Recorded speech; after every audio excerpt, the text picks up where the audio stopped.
জাপানের যে ম্যান পাওয়ারের যে মার্কেট, সেটা আমরা মনে করছি যে এই সফরের পরে এটা নতুন দুয়ার আমাদের জন্য খুলল।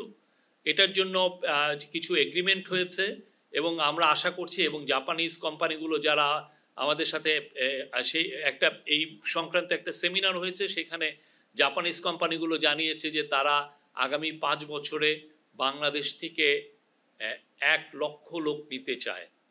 এটা ওরা এক্সপ্রেস করেছে। আমাদের এখন এই চ্যালেঞ্জটা আসলে আমরা তাদেরকে পাঠাতে পারবো কিনা, এবং সেই লক্ষ্যে প্রফেসর ইউনূস অলরেডি একটা টাস্ক ফোর্স গঠন করেছেন।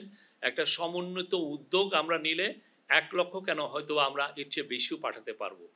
এরকম একটা কাজ নেপাল করেছে। নেপাল করার ফলে এখন 1.5 লক্ষ নেপালি জাপানে আছে। সেখানে বাংলাদেশে ওই জাপানে আছে ম্যাক্সিমাম, কেউ বলেন 32,000, কেউ বলেন ম্যাক্সিমাম 40,000। এর বেশি জাপানে বাংলাদেশি কোনো ওয়ার্কার বা বাংলাদেশি যারা ওইখানে পড়ালেখা করছেন, এদের সংখ্যা 40,000-এর উপরে হবে না।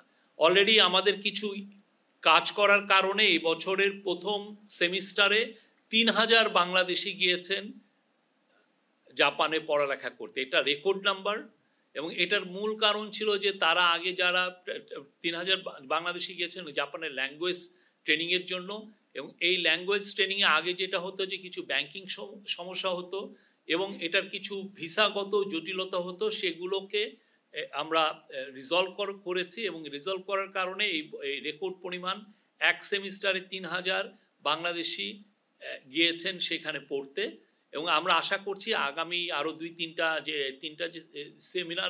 সেমিস্টার আছে, সেখানে আরও অধিক সংখ্যক বাংলাদেশি যাবেন। এবং এটা বাংলাদেশি যে অ্যাম্বাসেডর উনি বলেছেন এটা অ্যাটলিস্ট 10,000 হবে।